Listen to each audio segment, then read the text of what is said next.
वास्तव में हर एक युवा के मन में एक सपना होता है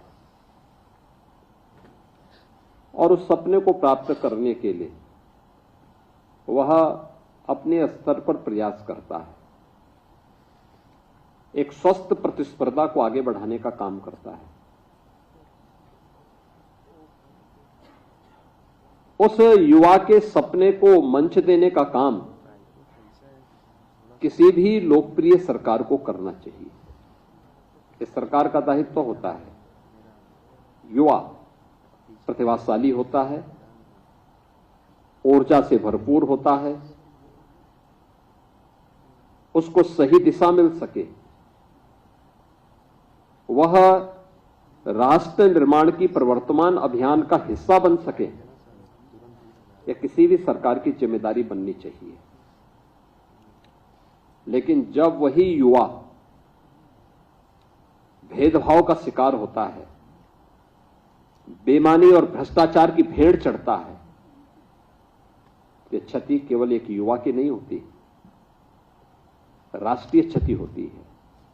राष्ट्र उस प्रतिभा से वंचित होता है, पीढ़ियां उस प्रतिभा से वंचित होकर के, कुंठित होकर के निराशा और हताशा की ओर जाती है। दुर्भाग्य से लगभग 2 दशक तक उत्तर प्रदेश एक लंबे समय किस हताशा निराशा के जाल में फंस करके पूरी तरह अंधकार के युग में जा चुका था। 2017 के पहले यही होता था, नियुक्ति नहीं हो पाती थी।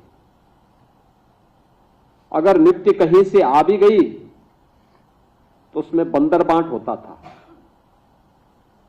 बेईमानी और भ्रष्टाचार इस कदर में होती थी कि योग्यता के आधार पर किसी भी युवा को उसका चयन नहीं मिल पाता था। परिणाम होता था, न्यायालय को हस्तक्षेप करना होता था और उसके बाद फिर ये मामले आगे बढ़ते थे। परिणाम क्या रहा? उत्तर प्रदेश की नियति हो गई थी बीमारू राज्य बनने की। उत्तर प्रदेश को परमात्मा ने, प्रकृति ने बीमारू नहीं बनाया था। बेईमान राजनीतिक दलों ने उत्तर प्रदेश को बीमारू बनाया था। मानसिक रूप से बीमार लोगों ने उत्तर प्रदेश को बीमार बनाया था।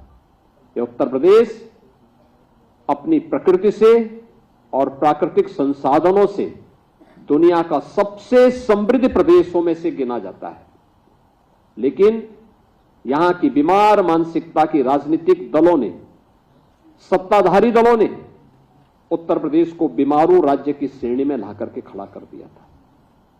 युवाओं के सामने पहचान का संकट खड़ा हुआ तो उत्तर प्रदेश के सामने पहचान का संकट खड़ा हुआ। आज मैं देख रहा था ये नियुक्ति पत्र वितरण के दौरान, इसमें आजमगढ़ के भी युवाओं को सेवा का अवसर प्राप्त हुआ है, अमरोहा को भी प्राप्त हुआ है, शामली को भी प्राप्त हुआ है, लखनऊ, कानपुर, आगरा, गोरखपुर, वाराणसी, प्रयागराज, ये जनपद ऐसे हैं जहां पर एक प्रतिस्पर्धा है, लोगों के लिए साधन है। लेकिन लखीमपुर खीरी और नेपाल बॉर्डर के दुधवा नेशनल पार्क के जंगलों के बीच थारू जनजाति से जुड़ी हुई कोई बेटी चयन हो जाती है तो मान के चलिए चयन की प्रक्रिया पारदर्शी हुई है।